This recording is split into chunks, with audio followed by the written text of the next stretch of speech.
예, 계속해서 저희 그 2교시 들어가겠습니다. 예, 저희가 지금 첫 번째 프린트물 1번 분이 안 나갔습니다. 그래서 2번 계속해서 나가겠습니다. 두 번째, 하나님의 부르심을 받기 위해서 필요한 것 무엇이냐?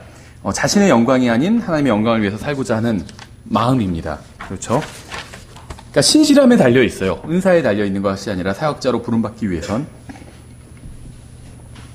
이게 뭐 정확한 비유가 될지는 모르겠지만, 제가 모르겠어요. 뭐 다른 사람을 비하하거나 이런 건 아닌데, 예를 들면 뭐 우리나라에서도 국정원이나 어떤 이런 데가 있잖아요. 이런 데가 저도 뭐 그냥 들은 얘기고 주변에서 본 거고 정확한 통계 같은 건 없지만, 소위 말하면 세상적인 어떤 학벌이 극도로 좋은 사람들이 가지는 않거든요. 잘 모르는 사람들은 국정원 하면은 힘이 있는 데잖아요. 특히 옛날에는 막 안기부 시절에는 무서운 곳이고, 그러니까 학벌도 좋고 이런 사람들이 가는 곳이라고 생각하는데, 학벌은 한 중간쯤 되는 사람들이 갑니다. 정말 학벌이 좋은 사람들은 안 가요. 그리고 잘 그런 사람 뽑지도 않고. 왜냐하면 거기서는 뭐 음지에서 일하고 양지를 지향한다 막 이런 그게 이제 거기 모토잖아요. 그러다 보니까 소위 이제 세상에서 봤을 땐 좀 더러운 일도 해야 되거든요. 국정원 같은 데선. 하되 들키면 안 돼요. 그게 이제 국정원에서 하는 건데, 그러다 보니까 정말 학벌 좋고 똑똑한 애들은 안 하려고 그래요, 그런 걸. 그러니까 한 중간쯤 가고, 이제 이런 친구들이 오히려 충성심이 더 있다 그래서, 거기 그만두면 딴 데 갈 데가 별로 없는. 예, 그래서 그런 친구들이 많이 가고 그랬었어요. 아주 똑똑한 친구들은 안 가고, 그런 친구들은 이제 더 이제 좋은 직업을 갖고, 이제 중간쯤 가는 사람들이 학벌도 그렇고, 이제 가서 이제 충성을 다했죠. 지금은 모르겠어요. 예전에는 그랬었어요. 국정원 같은 데가. 뭐 이게 똑같은 비유는 아니겠지만, 은사가 넘치는 사람이 또 사역을 하겠죠. 근데 하나님께서 부르시는 사람은, 그 사람은 은사만 넘치는 것이 아니라 신실함도 있었기 때문에 하나님께서 부르신 것이고, 그러니까 은사 있는 건 전혀 필요 없다 이런 얘기는 아닙니다. 은사가 있고 신실함도 있다면 하나님께서 더 부르시겠죠, 그 사람을. 그런데 은사는 별로 없고 아니면 좀 부족하지만 누군가 신실하다 한다면 하나님께서 그 사람을 부르신다는 겁니다. 사역자로. 그래서 사역자로 부르심을 받기 위해서 필요한 것은 자신의 영광이 아니라 하나님의 영광을 위해서 정말 이 한평생 바쳐서 일하겠다, 이런 마음이 있다면 하나님께서 그 사람을 부르신다는 거예요. 에베소서 1장에 보면 사도 바울의 기도가 나옵니다. 사도 바울의 기도가 굉장히 우리에게 본이 되는 기도예요. 우리가 무엇을 기도로 구해야 되는지 아주 좋은 본을 보여주고 있어요. 한번 우리의 기도를 이 기도와 비교해 보면 굉장히 큰 유익을 얻을 수 있을 거라고 생각합니다. 17절 10부터 19절을 읽어보면 이렇게 되어 있어요. 우리 주 예수 그리스도의 하나님 곧 영광의 아버지께서 지혜와 계시의 영을 너희에게 주사 그분을 알게 하시고 너희의 지각의 눈을 밝히사 그분의 부르심의 소망이 무엇이며, 부르심 나오죠. 성도들 안에 있는 그분의 상속 유업의 영광이 얼마나 풍성하며 그분의 강력한 권능의 활동을 따라 믿는 우리에게 베푸신 바 그분의 지극히 큰 권능이 어떤 것인지 너희가 알게 하시기를 구하노라. 우리를 위해서, 이제 물론 에베소 성도들이겠죠. 1차적으로 믿는 형제 자매들을 위해서 사도 바울이 기도를 하고 있는데, 기도의 내용이 이런 거예요. 그렇죠. 그래서 제가 성경에 보면 자기를 위한 기도가 거의 없고, 있지만 응답받지 못했죠. 신약 성경에 나온 기도. 사도 바울이 자기의 병을 고쳐달라고 했는데 3번이나 간구했는데 하나님께서 응답해주지 않으셨잖아요. 응답은 해주셨죠. 근데 노라고 응답해주신 거죠. 네 은혜가 네게 족하다 이렇게 응답해주신 거죠. 그래서 자기를 위한 기도가 없고 또 육신적인 물질적인 것을 구하는 기도도 없다고 말씀드렸죠. 기도의 수준이 다르지 않나요? 제 기도를 비교해봐도 기도의 수준이 확실히 달라요. 그래서 우리가 성경을 읽어야 되는 것 같아요. 자꾸 리마인드를 시켜야 돼요. 뭘 구해야 되는지 우리가 모르거든요. 그럴 때 성령께서 어떻게 하시는지 아시죠? 우리가 마땅히 구해야 될 것들을 모르고 있고 쓸데없는 거나 구하고 있으니까 성령께서 말할 수 없는 탄식으로 우리를 위해서 중보하신다고 하잖아요. 말할 수 없는 탄식이래요. 정말 말이 안 나올 때가 있잖아요, 우리도. 아휴, 저거 저렇게 하고 있나? 예를 들면 자녀가 뭐 너무 못하고 있을 때, 어느 정도 못하면 가서 혼내겠는데 너무 못하고 있을 때 막 한숨만 나오고, 성령께서 우리를 보실 때 그런 거예요.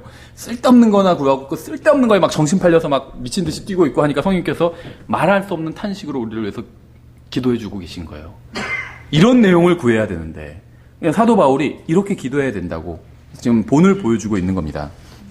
부르심을 위해서 필요한 두 번째 것은 자신의 영광이 아닌 하나님의 영광을 위해서 살고자 하는 마음이에요. 은사는 좀 부족해도 정말 하나님의 영광을 위해서 내가 살겠다 한다면 하나님께서 그 사람 부르신다는 거예요. 자신이 위대해지고 사람들에게 인정받으려는 어떤 영적 야망이 있는 사람은 주님께서 사역자로 부르시지도 않고 쓰지도 않습니다. 주님을 진정으로 섬기고자 하는 마음이 아닌 사람들에게 인정받고 싶어서 사역자가 되려고 한다면 길을 잘못 들어도 한참 잘못 든 거예요.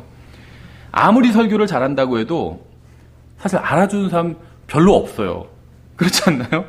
아무리 설교를 잘해도 별로 대단한 영광을 누리지도 못합니다. 그러니까 영광을 정말 사람들 앞에서 막 영광이 드러나고 싶고 유명해지고 싶고 그러면은 사역자가 되면 안 돼요. 연예인 해야지. 차라리 다른 거 해야지. 사역자에 대해서 뭐예요?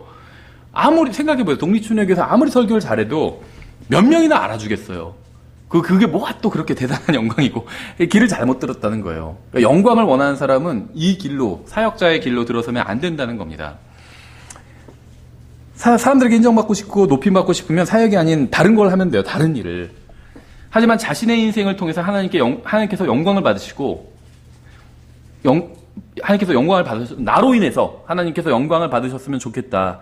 이런 마음으로 사역에 참여한다면 제대로 된 길에 들어선 거예요. 정말. 우리가 여러 가지를 통해서 하나님께 영광을 돌릴 수 있지만 또 여러 가지 일을 통해서 하나님께 영광을 돌릴 수 있죠. 하나님께서 하라고 하신 일을 하면 다 하나님께 영광이 돌아가는 거예요.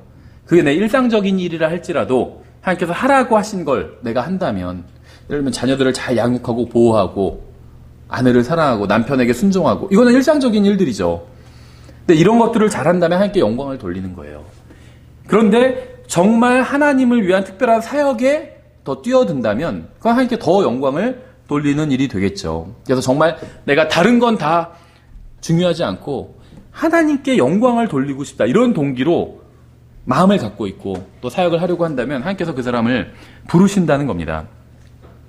주님께서 어디로 부르시든 무엇을 시키시든 그대로 순종하고자 하는 마음과 자신의 모든 것을 들여서 주님을 선포하고자 하는 마음을 가지고 있다면 주님께서 그 사람을 사역자로 부르신다는 겁니다. 큰 교회를 만들거나 사역을 크게 키우는 것이 목적이 아니라 오직 주님만을 기쁘시게 하고 주님께만 영광을 돌리려는 마음으로 가득 차 있는 사람은 주님의 부르심을 받게 된다는 거예요. 교회가 크면 다 잘못됐다. 사역의 규모가 커지면 다 잘못됐다. 이런 얘기를 하는 건 아닙니다. 크게 하면서도 신실하게 할 수 있겠죠. 그렇죠. 이 크기는 사실 하나님께서 보실 땐 중요하지는 않다는 거예요. 신실하냐 안 하냐 이 농도를 보시는 거지 크기를 보시는 건 아니기 때문에 신실하면서 크다면 좋겠죠. 근데 만약에 신실함과 크기 둘 중에 하나를 선택해야 된다면 신실함을 선택해야 된다는 거죠. 그게 사역의 본질이기 때문에 신실하게 하면서 교회도 커지면 좋겠지만 두 개 중에서 하나를 선택해야 된다면 항상 신실함을 선택해야 된다는 겁니다. 성경에서는 에베소서를 통해서 사도 바울에게 사역이 무엇인지 계시해 주셨어요. 사역이란 여러분의 영광이 아닌 주님의 영광을 위한 것. 이게 사역입니다. 내가 사역을 하고 있는 것 같아도 만약에 나에게 영광이 돌아오는 사역을 한다. 그러면 그건 주님을 위한 사역은 아니에요. 여러분의 존귀가 아닌 주님의 존귀를 위한 것. 이게 사역이에요. 여러분의 이름이 높임을 받는 것이 아니라 주님의 이름이 높임을 받는 것. 이게 사역입니다. 여러분의 왕국이 아니라 주님의 왕국을 위한 것. 이게 사역이에요. 교회가 하나의 왕국처럼 된 교회들 많아요. 자기네 교회만 최고고 그 교회 목사님만 최고고 그 목사님의 말에 거역하면 그거는 무슨 배교자 취급을 당하고 구원도 못 받은 사람 취급을 당하고 그건 그 목사님의 왕국이죠. 주님의 왕국은 아니에요. 그렇죠. 자신이나 자신의 교회나 자신의 사역을 높이고 자랑하는 것은 주님을 위한 사역이 절대 아닙니다.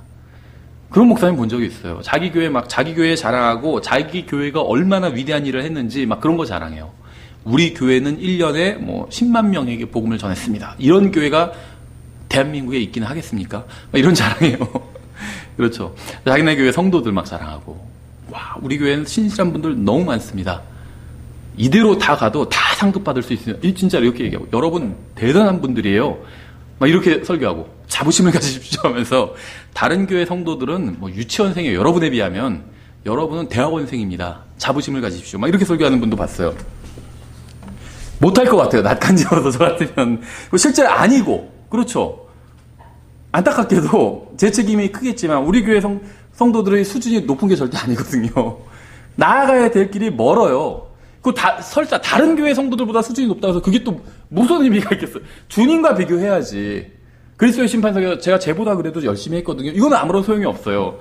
하나님의 말씀대로 했느냐 아니냐 그게 기준이고, 그렇죠. 그게 기준이지 다른 교회보다, 그래도 저 교회보다는 우리가 그래도 낫잖아요. 주님께 그렇게 얘기할 수 있을까요? 그런 얘기 할 수가 없다는 거죠. 하나님의 말씀에 달아보실 거예요. 말씀대로 했는지. 그럼 우리 교회가 얼마나 부족해요, 거기에. 그럼 이제 나아가야 될 길이 먼 거죠.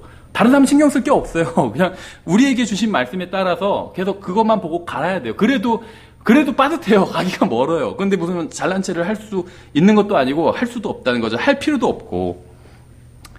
사도 바울은 주님께서 우리의 눈을 열어주셔서 부르심의 소망이 무엇이고 주님의 영광이 얼마나 풍성하고 주님의 능력이 얼마나 큰지를 알게 해달라고 간구했어요. 정말로 바울의 기도가 응답받아서 우리의 눈이 열려서 주님의 영광과 주님의 권능과 정말 그런 걸 우리가 다 보게 된다면 어떻게 될까요? 우리 인생 완전히 변하지 않을까요? 무엇이 중요한지 정리가 되지 않을까요?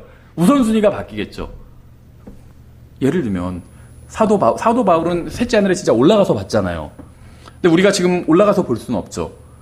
근데 만약에 우리의 정말 지각의 눈이 열려서 하나님의 말씀을 그대로 믿고 그렇게 된다면 우리 인생이 바뀔 거예요. 그렇죠? 하나님의 영광이 얼마나 크고 대단한 건지 우리가 알게 된다면 우리의 시선이 자신이 아닌 주님께로 고정될 때 우리는 주님을 위해서 일할 수 있습니다. 우리는 자신이 높임을 받고 영광을 받으려는 자아로부터 구원받아야 돼요. 우리의 욕망이 아닌 하나님이 가장 높은 자리를 차지할 때 주님을 위해서 일할 수 있게 된 겁니다. 그렇죠. 하나님께서 원하시는 사람이 되면 전할 메시지가 고갈되지 않을 것이고 또 항상 주님을 위해서 할 일이 있을 겁니다. 그러니까 사역의 기회가 열릴지 걱정하지 말고 하나님과 바른 관계에 있는지, 하나님을 향해 바른 마음을 가지고 있는지 이걸 돌아봐야 된다는 거예요. 어떤 사람은 자기가 사역을 은사도 있고 부르신 것 같은데 사역의 기회가 없다는 거예요. 근데 그건 거짓말이에요. 자기가 말씀을 아주 기가 막히게 잘 전하는데 기회가 없다는 거예요. 그럼 잘 전하면 되잖아요. 나가서 거리에서 전하면 되잖아요. 근데 그건 싫다는 거죠. 많은 성도들 앞에서만 하고 싶다는 거죠. 하나님께서는 그런 사람 부르시지 않는다는 겁니다. 그렇죠. 세 번째, 자신의 계획이 아닌 주님의 계획대로 살고자 하는지. 지금 우리가 살펴보는 건 이런 식으로 마음을 먹게 된다면, 우리가 갖게 된다면 하나님께서 그 사람을 사역자로 부르신다는 것인데, 또 다른 한편으로 보면 정말 이상적인 그리스도인에 관한 것이라고 또 볼 수도 있어요. 시편 25편 9절에서 이렇게 말씀하고 있어요. 그분께서 온유한 자를 판단의 공의로 지도하시리니 곧 온유한 자에게 자신의 길을 가르치시리로다. 인도해 주신대요, 길을. 로마서 15장 3절에서 기록된 바 주를 모욕한 자들의 모욕이 나를 덮쳤나이다 함과 같이 그리스도께서도 자신을 기쁘게 하지 아니하셨느니라. 자기가 원하는 대로 하지 않으셨다는 거예요. 예수님마저도. 예수님은 그렇게 해도 전혀 상관이 없죠. 영광스럽고 거룩하고 하나님이에요. 창조주 하나님이에요. 근데 예수님마저도 그렇게 하지 않으셨다는 거예요. 자기 기뻐하지 아니하셨느라. 이건 뭐냐면 자기가 원하는 대로 하지 않았다는 거예요. 주님의 계획대로, 아버지의 계획대로 하셨다는 겁니다. 부르심을 위해서 필요한 셋째는 자신의 계획이 아닌 주님의 계획대로 살고자 하는 마음이에요. 이런 마음을 가지고 있다면 하나님께서 그 사람을 부르신다는 겁니다. 여러분은 하나님을 위해서 살고자 하는 마음이 있으신가요? 만약 하나님께서 여러분이 예를 들면 의사가 돼서 선교사를 후원하게 하셨다면 그렇게 해야겠죠. 그게 하나님의 계획이라면. 하지만 하나님께서 자신을 결코 선교사로 부르실 리가 없다고 생각하지는 말라는 거예요. 하나님께서 목수나 건설업자나 인테리어 업자가 되게 하신다면 그렇게 해야 됩니다. 열심히 일해야 돼요. 하나님의 영광을 위해서 그 일을 해야 됩니다. 하지만 결코 목사나 선교사, 전임사역자는 되지 않겠다 이렇게 생각해서는 안 된다는 거예요. 하나님께서 다른 일을 하게 하시다가도 나중에 전임사역자로 부르실 수도 있어요. 그럼 그대로 해야 된다는 거예요. 아까 말씀드린 것처럼 그 일이 아무리 잘 된다 할지라도 그 교리적으로는 약간 좀 미약한 면이 있지만 그 일반 개신교에선 굉장히 그 존경받는 영국의 목사님이 있죠. 돌아가셨지만 그 마틴 로이드 존스라고 훌륭한 면이 많이 있는 목사님이에요. 그런데 이분은 원래 의사였거든요. 근데 부르심을 받고는 그걸 그만두고 전임사역자가 되었죠. 말씀을 가르치는 사람이 되었어요. 저도 이분, 사실 이분에게 제가 관심이 많지는 않아서 잘은 모르지만, 아마도 그냥 의사가 아니라 어떤 왕림 무슨 어디 회원 그런 총망받는 의사였어요. 굉장히 인정받는. 주님을 위해서 자기의 그 세상에서는 정말 대우받, 100년 전에도, 50년 전에도 의사는 항상 존경받았거든요. 지금 우리나라와 같은 어떤 사회적 그 위상이 있었어요. 그런데 그걸 다 접고 주님을 위해서 사역에 뛰어들었다는 거죠. 그러니까 이분이 저는 이분에 대해서 잘은 모르지만 자기의 계획이 아니라 하나님의 계획대로 일했던 거죠. 의사가 돼서 많은 돈을 벌어서 사역자들을 후원하겠다. 이렇게 생각할 수도 있었겠죠. 근데 주님께서 부르시면 그 생각을 바꿔야 된다는 거예요. 내 계획대로 하지 말고. 그렇죠. 계획하고 공부하고 준비하고 자신이 무엇을 잘할 수 있는지 찾아보고 자신의 재능이 무엇인지 알아보십시오. 세상 일이라도 내가 어떤 일을 잘할 것 같다. 그럼 준비하고 공부하고 연구하라는 거예요. 그 일을. 열심히 일하고 공부해야 돼요. 또 돈을 벌기 위해서 배울 수 있는 것은 무엇이든 배우세요. 잘못된 거, 불법적인 게 아닌 이상은 돈을 벌기 위해서 세상에서 배울 수 있는 일이라면 무엇이든지 배우세요. 저도 이런 걸 잘 몰라가지고 어렸을 때는 그냥 당연히 인문계로 가서 어떻게 가야 되고 이런 생각만 했는데 나중에 나이가 드니까 좀 후회가 되더라고요. 만약에 내가 정말 사역을 안 하고 다른 일반적인 직장을 잡고 만약에 해야 된다면 나한테 또 다시 내가 과거로 돌아간다면 차라리 정말 이공계를 가겠다 이런 생각이 들더라고요. 그래서 예전 어르신들 말씀이 틀리지 않더라고요. 기술이 있어야 된다. 사람이 하는 말씀이 틀리지 않더라고요. 기술이 있어야 돼요. 그렇죠. 네, 그래서 뭐든지 배울 수 있는 거 배우라는 거예요. 그게 불법적인 것만 아니면. 근데 결코 목사나 선교사나 전임 사역자는 내가 죽어도 되지 않겠다. 이렇게 생각하진 말라는 거예요. 그런 분들이 있거든요. 난 죽어도 그런 거나, 예전에도 나는 장로가 되겠다. 이런 분이 있어요. 목사는 되기 싫지만 장로가 되겠다. 일반 교회에서는 장로가 보통 돈 많은 분들이 장로가 되거든요. 그래서 장로가 되어서 교회를 돕겠다. 말은 좋지만 자기가 이제 돈 많이 벌고 싶다는 거예요. 그렇죠. 자신의 인생에 대해서 단정 짓지 말고 모든 가능성을 열어두라는 겁니다. 부르심이 없으면 목사가 될 수는 없어요. 그렇죠. 다른 사람, 어떤 사람도 형제는 부르심이 없다 하면 목사가 될 수는 없어요. 근데 가능성은 열어두라는 거예요. 그렇다고 해서 그럼 내가 공부를 잘하니까 나는 의사가 돼서 변호사가 돼서 뭐를 하겠다. 좋죠. 해요. 근데 그러다가 나중에 부르시면 그걸 다 접고 올 수 있어야 된다는 거예요. 그렇죠. 모든 가능성을 열어두라는 겁니다. 내 계획대로 되겠다. 계획을 세우는 건 좋아요. 근데 하나님의 계획을 알게 되면 그 계획으로 따라오라는 겁니다. 그렇죠. 하나님께서 언제든지 사역으로 부르실 수 있으니 마음을 열어두라는 거예요. 자신의 사역으로 부르시고 부르시지 않고는 하나님께 달려있는 거예요. 전임 사역자로는 부르지 말라고 하나님께 강요할 수는 없습니다. 하나님 전 그냥 사업을 잘해서 교회를 지원할 테니까 저를 전임 사역자로는 부르지 마십시오. 이렇게 강요할 수는 없다는 거예요. 빵집을 하든 생선 가게를 하든 중개업을 하든 열심히 하십시오. 하는 일이 있다면 그 일을 아주 열심히 하세요. 사람에게 하듯 하지 말고 하나님께 하듯 하세요. 세상적인 일이라 할지라도 그게 불법적인 일만 아니면 생선 가게를 하든 빵을 굽는 일을 하든 아주 열심히 하라는 거예요. 다른 옆에 동료보다 훨씬 더 열심히 하세요. 다만 항상 주님께서 사역으로 부르실 수 있다는 생각을 하고 마음의 문은 열어두라는 거예요. 내가 주님께서 부르시지 않으면 이 일을 열심히 하겠습니다. 먹고 살아야 되니까 가족도 부양해야 되고 부르신다면 이 일이 아무리 잘 된다 할지라도 또 아무리 이 일이 세상에서 대접받는 일이라 할지라도 이걸 다 접고 주님을 위한 사역자가 되겠습니다. 이런 마음이 있으면 된다는 거예요. 생각해보세요. 예수님께서는 우리를 위해서 자신의 영광을 버리셨어요. 사역자가 되기 위해서는 자신의 계획이 아닌 주님의 계획에 따라서 따를 마음이 있어야 돼요. 주님의 계획에 따를 마음이 있어야 돼요. 자신을 위한 삶이 아닌 주님을 위한 삶을 살고자 하는 마음이 있어야 됩니다. 사역자의 인생은 더 이상 그 자신만의 것이 아니기 때문에. 그렇죠. 교회로 모인 형제 자매들은 열심히 일해요. 그렇죠. 아닌 분들도 있지만 그래도 열심히 일하는 분들이 더 많아요. 무더운 햇볕 아래서 일하는 형제님도 있고 하루 종일 서서 일하는 자매님도 있고 악취를 참으면서 일하는 형제님도 있고 또 늦은 시간까지 일하는 자매님도 있습니다. 그렇게 열심히 일해서 헌금을 하고 사역자를 지원해요. 그렇죠. 사역자가 열심을 내지 않는다면 하나님께뿐만이 아니라 사역자를 지원하고 있는 또 형제 자매들에게도 죄를 짓는 게 되겠죠. 예수님께서 우리를 위해서 엄청난 영광을 내려놓으셨다면 우리도 주님을 위해서 작은 영광을 내려놓았다고 해서 이상할 게 전혀 없겠죠. 주님은 가장 부유한 분이셨지만 우리를 위해서 가난한 자가 되셨습니다. 사역자가 되기 위해서는 이런 마음이 필요해요. 주님을 위해서 아무것도 아닌 자가 되어도 상관없다는 마음을 가지고 있어야 됩니다. 저는 하나님의 말씀을 전하는 일을 합니다. 이 세상에서는 아무것도 아닌 사람이에요. 그렇죠? 성경 가르친다고 해서 와 대단하다 이런 사람 없어요. 다 정말 아무것도 아닌 잉여인간이다 이렇게 보지 이 세상에선. 근데 감사하게도 저희 자매는 그것이 그렇게 상관없다고 생각을 합니다. 감사한 일이죠. 그렇죠. 사역자가 되려는 형제는 이 세상에서 아무것도 아닌 사람과 결혼해도 괜찮다는 생각을 가진 여자와 결혼을 해야 돼요.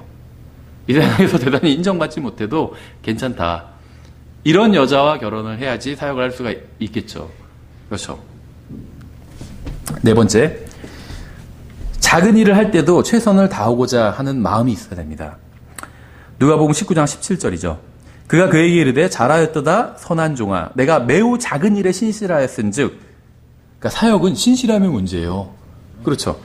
10도시를 다스릴 권세를 차지하라 하니라. 우리가 그분의 명령들을 지키는 것, 이것이 곧 하나님을 사랑하는 것이니라. 그분의 명령들은 무겁지 아니하니라. 부르심을 위해서 필요한 네 번째는 평소에 작은 일을 할 때에도 최선을 다해서 열심히 하고자 하는 마음입니다. 일상에서의 작은 것에 충성하지 않는 사람은 결코 하나님을 위한 큰 일에 충성하지 않습니다. 학생이라면 공부 열심히 해야 돼요. 내가 나중에 목회를 할 건데 뭐 이 공부 이거 해서 뭐예요? 이렇게 하지 말라는 거예요. 그 자기에게 지금 주어진 것, 그걸 열심히 하라는 거예요. 그렇죠. 저는 이제 강의를 들으면서 보면은 제임스 막스 목사님이 이제 중간중간 자기 경험을 얘기를 많이 하는데, 원래 이제 중고등학교 때, 미국은 이제 중학교가 없죠. 중고등학교 통합해서 고등학교죠. 고등학교 때 이제 농구 선수였다고 그래요. 근데 농구를 선수가 될 수 있었던 건 학교에 흑인이 별로 없었대요. 백인들이니까, 백인들을 보통 농구 잘 못하거든요. 그래서 이제 농구 선수가 좀 쉽게 될 수 있었고, 이제 굉장히 그걸 좋아했다고 합니다. 자기도 농구하는 걸. 그리고 공부를 좀 잘하는 편이었어요. 그런데 과학 과목에서 하나가 이제 A, B, C, D 중에 이제 D가 나왔대요. 그러니까 미국 고등학교는 우리나라 대학처럼 A, B, C, D로 학점이 나오거든요. 아버지가 다음날 바로 농구팀 감독에게 찾아갔대요. 그래서 자기 아들은 이제 농구를 그만둘 거라고 아버지가 그렇게 얘기했대요. 왜냐하면 농구보다 과학 과목이 훨씬 더 중요하니까, 공부가 학생이기 때문에 공부가 훨씬 더 중요하기 때문에 이제 농구는 하지 않을 거다 이렇게 얘기를 했대요. 그 당시엔 아버지가 너무 미웠대요. 자기는 농구도 좋아하고 한창 이제 고등학교 때 농구 좋아할 나이잖아요. 근데 그걸 못하게 하니까 정말 이해할 수도 없고, 과학 하나 좀 잘못 봤다고 해서 시험을 아예 농구를 못하게 하는 거 정말 이해도 안 되고 밉고 원망스럽고. 근데 이제 최근에 아버지가 돌아가셨는데, 아버지가 돌아가실 때 미국에서는 이제 우리나라는 병풍치고 뒤에 이제 관이 있고 거기에 시신 모셔두지만, 미국에서는 관 뚜껑이 반으로 잘려 있어서 상체 부분에 열어놓잖아요. 그럼 이제 마지막으로 다 아는 사람들이 한 번씩 가면서 이렇게 보면서 인사를 하고 가거든요. 이제 장례식에서 일반적으로. 그래서 이제 아버지가 몇 년 전에 돌아가실 때 그 아버지 가슴에 자기가 손을 얹고 기도를 했대요. 그러니까 자기를 농구를 그만두게 할 때는 아버지가 그리스도인이 아니었거든요. 근데 이제 나중에는 아버지가 그리스도인이 됐어요. 함께 기도를 하면서, 하나님, 제가 일상적이고 기본적인 것을 제대로 하면서 살 수 있도록 저희 아버지를 보내주셔서 감사합니다. 그러니까 아버지가 뭐 구원받은 분도 아니고 자기 어렸을 땐 항상 기본적인 걸 제대로 하도록 가르쳤대요. 그러니까 안 돼 있으면 이제 혼내는 거예요. 뭐 이렇게 하라고 했는데 왜 안 했어? 뭐 청소, 뭐 집안일, 예를 들면 기본적인 거 있잖아요. 그러니까 특출난 건 못해도 되는데 기본적인 건 못하면 혼냈대요. 그래서 기본에 아주 충실하게, 작은 일에 최선을 다해서 하게, 이렇게 가르쳤대요. 근데 결국에는 자기가 아버지로부터 그런 교육을 받았기 때문에 지금의 사역을 감당할 수 있게 된 거다. 그러니까 작은 일, 하찮은 일을 할 때도, 뭐 교회에서도 많은 일이 있잖아요. 작은 일도 있거든. 그 일도 최선을 다해서 하는 거예요. 어렸을 때부터 그렇게 교육받았기 때문에. 그렇죠. 숙제를 하고 청소를 하고 정리를 하고 옷을 입는 것과 같이 사소한 것들을 통해서 하나님 앞에서 얼마나 준비가 되어 있고 바른 마음을 가지고 있는가가 드러나게 됩니다. 우리가 볼 때도, 사람이 볼 때도 그렇잖아요. 작은 것도 열심히 하는 사람이 있다면, 저 사람은 믿음직스럽다 이렇게 생각을 하죠. 대충 하고 있는 사람을 보면 어떤 생각이 들죠? 저 사람한테는 다시는 어떤 일을 시키면 안 되겠다, 중요한 일은 시키면 안 되겠다, 이렇게 생각이 들잖아요. 저 사람은 그냥 좀 대충 해도 되는 일만 시켜야겠다, 사소한 일만 시켜야겠다, 이렇게 생각이 들겠죠. 하나님도 마찬가지라는 거예요. 우리가 작은 일에 신실한 모습을 보이면 주님께서 큰 일을 맡겨주신다는 겁니다. 그렇죠. 하나님께 사역자로 부르심을 받고 싶으시다면 해야 할 일들을 제대로 해야 된다는 거예요. 사역과 상관없는 일을 할지라도, 학생이면 공부를 열심히 하고, 그렇죠. 직장인이면 일을 열심히 하고, 대충 하지 마. 세상 일이라고 해서 대충 하지 말고 열심히 꼼꼼히 자기에게 맡겨진 일은 꼼꼼하게 열심히 해야 된다는 거예요. 작은 일이라도 제대로 해내야 된다는 겁니다. 사람들이 기대하는 것보다 그 이상으로 더 해야 된다는 거예요. 그러면서 낙스 목사님이 저는 이제 굉장히 이 간증이 인상 깊었어요. 여러 가지 이유에서 인상 깊었는데 이런 얘기를 하더라고요. 이제 구원받고 나서 그 1976년도에 이제 자기가 사역자가 되기로 이제 나름대로 결심을 한 거죠. 그래서 이제 목사님한테 찾아갔대요. 그래서 자기가 뭐를 해야 되는지 목사님한테 물어봤대요. 그러니까 목사님이 토요일마다 교회에 나와서 미국은 이제 교회가 다 우리처럼 상가 건물에 있는 것이 아니라 하나의 개별 건물로 돼 있잖아요. 주차장이 있고 마당이 있고 잔디 있고 이런 식으로 돼 있거든요. 그래서 토요일마다 교회에 와서 마당에 잔디를 깎고 주차장 입구를 정리를 해달라고 이렇게 얘기를 했대요. 그래서 목사님이 부탁한 대로 토요일마다 교회에 나와서 교회 마당에 잔디를 깎고 주차장 입구를 정리하고 그런 일을 했대요. 근데 그것만 한 것이 아니라 창문도 닦았대요. 이건 시키지 않은 일이에요. 그러니까 시킨 일을 하고 시키지 않은 일까지 하는 거예요. 그래서 이런 간증을 하더라고요. 자기가 그렇게 했던 게 바로 하나님께서 자기가 전 세계의 말씀을 선포하시도록 기회를 주신 이유라고 생각을 한다. 이렇게 얘기를 하더라고요. 저는 동의가 돼요. 저도 이제 잘못한 일도 많지만, 이제 잘못한 일은 쏙 빼고, 잘한 일만 말씀을 드리면, 이제 사역은 20년 전에 전임 사역으로 시작을 했어요. 근데 그 전임 사역을 하기 전에 이제 파트로 이제 좀 교회에서 좀 사역을 했었어요. 그러니까 전임 사역 하시는 분들을 좀 도왔던 거죠.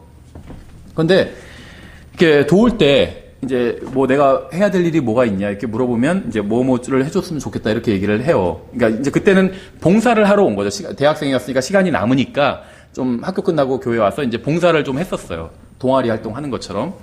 그래서 이제 시킨 일들을 하다 보니까 그 다음에는 보이더라고요.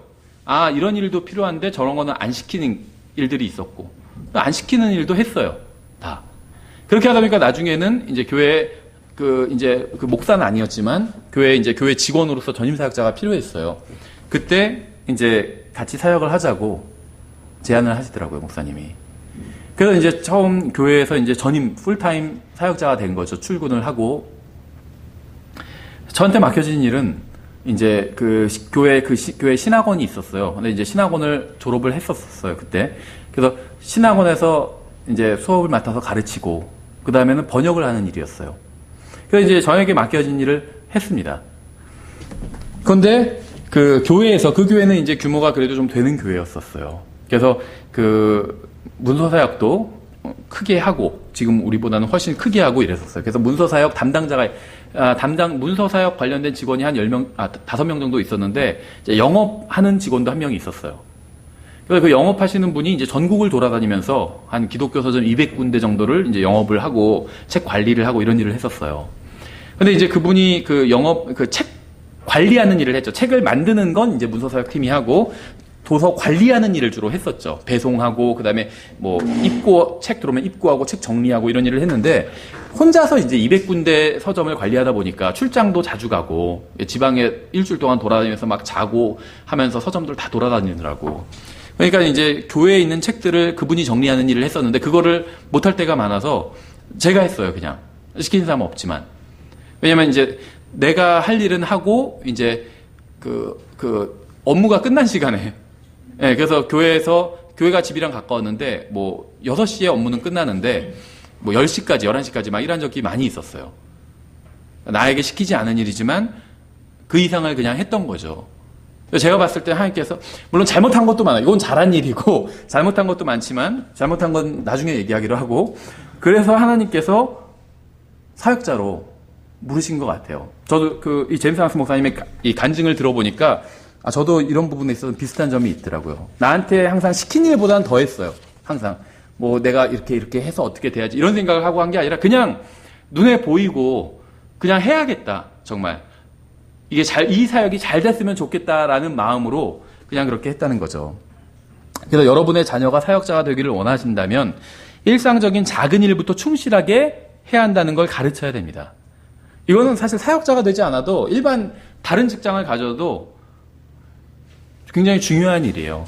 아주 일상적인 것, 하찮은 것들도 정성을 다해서 제대로 하게, 청소를 해도 제대로 청소하게, 대충 하지 말고. 그렇죠. 주님께서는 작은 일에 충성하는 사람을 사역자로 부르세요. 하기 싫은 일이라도 맡겨진 일은 기대 이상으로 해야 됩니다. 이러면 사회에서도 성공해요. 그렇죠. 다른 사람이 대충 한다고 해서 똑같이 하지 말고, 영적인 일이든 이 세상에 속한 일이든 모든 일을 하나님 앞에서 생각한다고 하고 하도록 가르쳐야 된다는 거죠. 원하지 않는 일을 할 때도 하나님을 기쁘시게 한다고 생각하고 해야 됩니다. 예수님께서도 자신을 기쁘게 하지 않으셨어요. 우리도 이러한 태도를 가져야 주님의 사역자가 될 수 있습니다. 숙제를 하려면 열심히 최선을 다해서 숙제를 해야 돼요. 설거지를 할 때도 열심히 최선을 다해서 해야 합니다. 저번에 초등학교 때 숙제를 할 때 최선을 다해서 하지 않았어요. 왜냐면 선생님의 패턴을 파악해서 선생님이 검사하는 그 패턴이 있어요. 거기는 아주 잘 열심히 막 써서 했고, 검사하지 않는 데가 있거든요. 거의 199% 검사하지 않는데, 거기는 막 그냥 대충 했던 거예요. 후회되더라고요. 내가 선생님이 검사하지 않는데도 열심히 했다면, 어떻게 보면 인생이 달라졌을 텐데, 그렇죠. 어렸을 때 괜히 요령만 피우다가, 그러니까 제대로 하지 않게 되는 거예요. 그 다음부터도. 적당히 요령을 찾고. 학교에서 가르치고, 뭐 숙제를 하고, 이런 것들의 목적이 아이의 어떤 학습 능력을 키워주기 위해서 하는 거잖아요. 근데 그거를 그렇게 하지 않고 요령을 부렸다는 거죠. 그렇죠. 그래서 이렇게 가르치고, 하나님께서는 또 그렇게 하는 사람을 찾으신다는 겁니다. 사도 바울은 구원받자마자 사역자로 부르심을 받았어요. 그는 성경을 많이 알고 있었던 것도 아니고 교리를 많이 알고 있지도 못했습니다. 어떤 사람 사도 바울이 구약 성경에 정통했다 이렇게 얘기했는데 절대 그렇지 않아요. 정통했다면 예수님을 알 수 있었어요. 예수님 몰랐잖아요. 그러니까 구약 성경을 알고 있었던 건 사실이에요. 외우고 있었고 암송하고 있었고. 하지만 정확히 그 중심을 꿰뚫어 보진 못했어요. 그래서 예수님을 믿지 않았고, 구약 성경을 제대로 믿은 사람은 예수님 믿었어요. 하나님을 받아들이면 예수님도 받아들이기 때문에. 근데 구약 성경을 제대로 믿지 않았기 때문에 예수님을 믿지 못했던 거죠. 그렇죠. 오히려 박해를 했던 거죠, 예수님을. 사도 바울은 뭐 교리를 대단히 많이 알고 있었던 게 아닙니다. 교회에 관한 교리 아무것도 몰랐었잖아요, 사도 바울은. 하지만 바울은 준비되어 있었어요. 디모데전서 1장 12절에서 이렇게 말씀하고 있어요. 나를 능하게 하신 그리스도 예수 우리 주께 내가 감사를 드림은. 잘 보세요. 예수님께서 바울을 능하게 하셨대요. 능력을 주셨다는 거예요. 그러니까 능력은 중요하지만 가장 중요한 건 아니에요. 하나님께서 누군가를 사역자로 쓰시느냐 마시느냐 할 때 능력을 보고 쓰시지 않는다는 거. 능력은 주시면 돼요. 중요한 부분이 뒷부분에 나와요. 나를 능하게 하신 그리스도 예수 우리 주께 내가 감사를 드림은 그분께서 나를 신실한 자로 여기사 내게 사역을 맡기셨기 때문이라.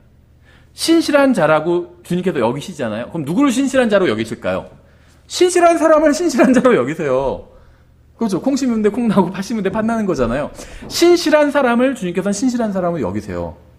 그래서 가장 사역을 위해서 부름받기 위해서 필요한 건 무엇이냐? 신실함이에요. 그럼 그 사람을 하나님께서는 신실한 자로 여기시고 그 다음에 어떻게 하시냐면 사역을 맡기셨다고 그러잖아요. 그 다음에는 능력을 주시는 거예요. 그렇죠. 이게 순서가 굉장히 중요해요. 먼저 신실한 자로 여기는 것, 이게 먼저고 사역을 맡기는 게 그 다음입니다. 그리고 그 다음에 능력을 주시는 거예요. 예수님께서 바울을 선택하신 이유는 그가 시키는 일은 무엇이든지 하는 사람이었기 때문입니다. 그래서 좀 더러운 일을 할지라도. 그러니까 그리스도인들을 잡아서 막 고문하고 죽이고 더러운 일이었잖아요. 그렇죠. 유대교 뭐 대제사장들이랑 이런 사람들은 막 고상한 긴 옷 입고 좋은 일만 했겠죠. 막 성전 앞에서 막 거룩하게 기도하고 성전 막 우러러보고 막 좋은 일만 했겠죠. 근데 말하자면 안기부에서 하는 일 같은 걸 했던 거예요, 사도 바울은. 좀 지저분한 일이잖아요. 사람을 잡아서 죽이고 잡으러 가고 깨끗해 보이는 일은 아니잖아요. 시키는 건 다 했어요, 사도 바울은. 그렇죠. 단순하게. 그래서 예수님께서 바울을 선택하신 겁니다. 이 사람은 시키면 시키는 일은 다 하겠다 이렇게 생각을 하신 거예요. 사도 바울은 대단한 성경 지식으로 인해서 주님의 사역자가 된 것이 아니라 나중에 대단한 지식을 받았어요. 근데 처음부터 그랬던 건 아니라는 거죠. 신실함으로 인해서 주님의 사역자가 됐다는 거예요. 그러니까 잘못된 데에 신실했었죠. 잘못된 걸 굳게 믿고 있었어요. 그러니까 예수님께서 그걸 바꿔주시면 되는 거예요. 바른 걸 믿도록. 그러면 바른 걸 굳게 믿겠죠. 저는 이렇게 생각해요. 성경 문제도 개역 성경을 정말 하나님의 말씀으로 믿는다면 그 다음 킹제임스 성경 받아들일 수 있다고 생각해요. 근데 킹제임스 성경을 사람들이 거부하는 이유는 그 사람 구원받지 못했다는 게 아니라 구원은 받았지만 성경 문제가 본인한테 하나도 중요하지 않아요. 왠 줄 아세요? 그래서 킹제임 성경 이런 얘기를 해도 야 그게 뭐가 중요해. 그냥 우리가 아는 만큼 다 잘 하면 되는 거잖아. 개혁 성경에도 맞는 부분이 있다며. 그럼 그 부분을 순종하면 되는 거잖아. 이렇게 얘기를 하는 거예요. 왜 그런 얘기를 하는 줄 아세요? 그 사람의 신앙이 성경에 뿌리를 두고 있지 않기 때문에. 그렇죠. 목사님이나 교회나 주변 다른 사람들의 뿌리를 두고 있어요. 아니면 자기 체험이나. 성경이 개혁 성경이고 킹제임 성경이 자기 체험이 바뀌는 게 아니거든요. 똑같이 방언하고 예를 들면 똑같이 기도원 찾아다니고 똑같은 거 한다는 거죠. 그런 사람에게는 성경이 중요하지가 않아요. 근데 개혁 성경을 보고 개혁 성경을 믿더라도 신앙이 그 개혁 성경이라 할지라도 거기에 믿음의 뿌리를 두고 있다면 킹제임 성경을 충분히 받아들일 수 있다는 거예요. 이게 보통 문제가 아니거든요. 자기가 개혁 성경을 믿고 있는데 이 성경이 잘못됐다고 한다. 그럼 가만히 있겠어요? 비교해보고 그렇죠. 네, 그래서 킹제임 성경 알게 되는 대부분의 사람들이 다 성경 비교해보다가 성경 문제 알게 된 거거든요. 처음부터 딱 듣자마자 이거 맞다 이렇게 생각한 게 아니라 저도 한 6개월 걸렸어요. 성경 비교해보는데 처음에는 말도 안 되는 이단이라고 생각했거든요. 개혁 성경 잘못됐고 킹제임 성경이 바른 성경이다 이런 얘기를 듣고 무슨 소리야. 한국 기독교가 120년 이상을 그때 당시에 개혁 성경 보아온 성경인데 이게 잘못됐다니 뭐 말도 안 되는 소리. 이 새로운 신종 이단인가 보다 이렇게 생각을 했었어요. 저는 그래서 개혁 성경이 1.1핵도 오류가 없는 하나님의 말씀이라고 믿었어요. 예를 들면 문법적으로 잘못된 데 있잖아요. 주기도문에서 나라가 임하옵시오며 이렇게 돼야 되는데 이제 과거 문법으로는 나라이 임하옵시오며 이렇게 됐었거든요. 근데 그게 현대 문법으로는 명백하게 잘못된 문법이잖아요. 그래서 그런 걸 고쳐야 된다. 뭐 이런 공청회가 열리고 막 그랬었어요. 전 거기도 내가 반대한다고 해서 뭐 반대가 되는 건 아니지만 반대했었거든요. 어떻게 하나님의 말씀을 고치냐. 잘못된 거 잘 되고 아니라 나라이 임하옵시오라고 하면 그냥 그대로 해야 된다. 그게 맞는 거라고 해야 된다. 나라가가 아니 문법이 잘못된 거다. 그럼 저는 그렇게 믿었었어요. 그런데 성경을 비교해보니까 이게 그런 차원이 아니잖아요. 한 성경은 예수님을 높이고 있고 한 성경은 예수님을 깎아내리고 있고 개혁 성경은 한 성경은 구원에 대해서 정확한 이야기를 하고 있고 한 성경은 자꾸 단어를 빠뜨리고 있고 그러니까 비교해보면 볼수록 킹제임 성경이 더 맞다는 게 알게 되겠더라고요. 그렇죠. 그래서 믿음이 뭐 개혁 성경은 킹제임 성경은 무엇을 쓰던 간에 믿음을 성경에 둔 사람들은 바른 성경 이 문제를 알게 되면 쉽게 납득할 수 있게 된다는 거죠. 뭐 그게 6개월 걸리든 1년이 걸리든 뭐 시간은 걸리겠지만 예, 그래서 사도 바울은 신실함이 있던 사람이었습니다. 그래서 주님께서 사역을 맡기시고 그 다음에 능력을 주신 겁니다. 그렇죠? 그래서 기본적인 것에 충실하지 않고는 사역자가 될 수 없어요. 대부분의 설교자들은 게으릅니다. 대부분의 구원받은 사람들도 게을러요. 게으른 사역자와 설교자와 선교사는 필요 없습니다. 주님의 사역에는 기본에 충실하고 맡겨진 것 이상을 하는 신실한 사람이 필요해요.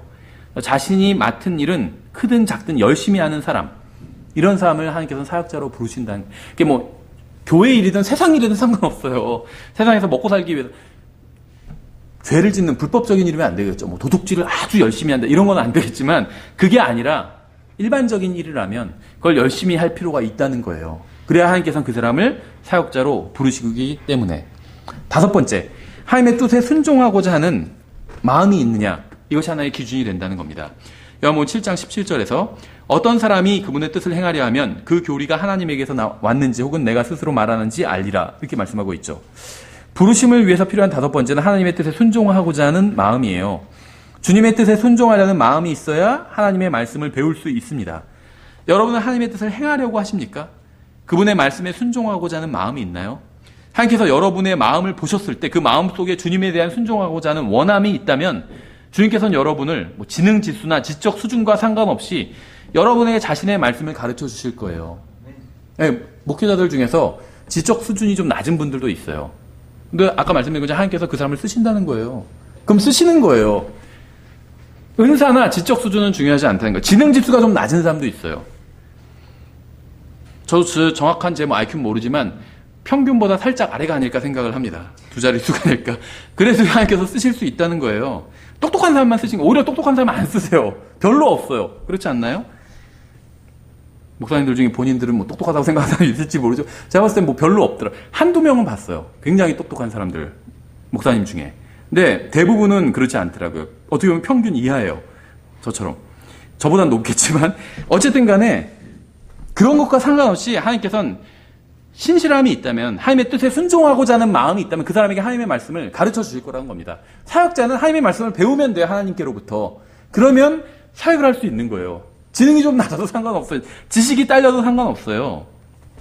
하나님께서는 자신의 진리를 숨겨두고자 하지 않으십니다.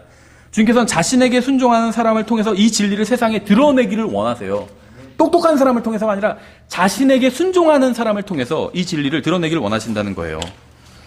이 세상에서 매우 뛰어난 사람들이 있습니다. 지능과 지적 수준이 높은 사람들이 있어요. 하지만 그런 사람들은 대부분 성경을 제대로 이해하지도 못하고 있습니다. 그렇죠? 진화론 막 신봉하고 있고 굉장히 똑똑한 사람인데, 왜냐하면 성경은 하나님의 도우심 없이는 결코 이해할 수 없는데, 주님께서는 똑똑한 사람이 아닌 자신의 말씀에 순종하는 마음이 있는 사람의 눈을 열어주셔서 성경의 의미를 알려주시기 때문에, 성경을 이해하는 열쇠는 주님께 대한 순종이에요. 하나님의 깊은 것들을 알고 싶으시면 이미 알고 있는 말씀에 순종하세요. 그러면 알려주십니다. 더 주님께서는 여러분이 주님께 순종하면 하나를 보여주시고, 또 순종하면 또 다른 하나를 더 보여주실 거예요. 순종하면 보여주시고, 순종하면 보여주시고, 계속 그렇게 보여주실 거예요. 주님께서는 작은 것에도 순종하지 않는 사람에게 자신의 뜻을 보여주지 않으실 겁니다. 그렇죠? 이미 보여준 작은 것에도 순종하지 않는데 다른 걸 보여줘봤자 무슨 의미가 있겠어요? 주님의 학교는 시간만 지나면 자동으로 진급하는 공립학교가 아니에요. 이 미국이 의외로 그 문맹률이 높거든요. 글을 읽지 못하는 사람의 비율이 높다는 거예요. 왜 그러냐면 공교육이 무너졌기 때문이에요. 그래서 미국에서 돈 있고 그런 사람들은 다 사립학교를 가요. 공립학교 안 가요. 공립학교는 정말, 개판이라고 하면 적절한 말이 아니겠죠? 네, 정말 무너져 버렸어요. 공립학교는. 그래서 학년은 진급해요. 고등학교도 졸업했는데 글을 못 읽어요. 제가 미국에 예전에 있을 때도 인터뷰하는 걸 봤어요. 어떤 사람한테 글을 읽으실 수 있습니까? 이렇게 질문하니까 기자가 조금 어쩔 때는 뭐 읽을 수 있고 이런 식으로 대답해요. 말이 안 돼. 뭘 어쩔 때 읽어요. 못 읽는 거지. 그렇죠. 공짜로 그냥 시간만 지나면 다 올라가요. 미국 공립학교는. 그런데 하나님의 학교는 절대 그렇지 않다는 거예요. 제대로 배우지 않으면 다음 단계로 나아갈 수가 없습니다. 영적 성장은, 하나님의 학교에서는. 잘 생각해보세요. 선교사가 되고 싶거든 옆집에 사는 사람에게 복음을 먼저 전해야 돼요. 바로 옆에 사는 사람에게 복음을 전하지 않는데 지구 반대편에 사는 사람에게 복음을 전한다. 이건 거짓말이거든요. 그렇죠. 주님께서는 그런 거짓말 믿지 않으신다는 거죠. 주님께서 시킨 작은 일에 순종하십시오. 그러면 주님께서는 보다 큰 일을 맡기실 거예요. 하나님께서는 자신이 주신 진리대로 사는 사람에게 더 많은 진리를 보여주십니다. 성경 알고 싶으신가요? 하나님의 말씀을 알고 싶으신가요? 하나님의 뜻을 알고 싶으신가요? 그러면 이미 알고 있는 말씀에 순종하세요. 오늘 우리가 살펴본 것을 정리해 보겠습니다. 하나님의 사역자로 부르심을 받고 쓰임받기 위해서는 무엇을 해야 될까요? 첫째는 여러분의 몸을 살아있는 희생물로 주님께 드려야 됩니다. 주님께서 쓰십시오. 이렇게 그런 자세가 되어 있어야 돼요. 둘째는 자신의 영광이 아닌 하나님의 영광을 위해서 일을 해야 됩니다. 셋째는 여러분의 계획이 아닌 주님의 계획대로 움직여야 돼요. 그럴 자세가, 태도가 되어 있어야 돼요. 네 번째는 일상적인 작은 일이라도 기쁜 마음으로 최선을 다해서 주님께 하듯 해야 됩니다. 세상 일이라 할지라도. 다섯째는 이미 알고 있는 말씀에 순종해야 됩니다. 이것이 주님의 말씀과 뜻을 이해하는 열쇠예요.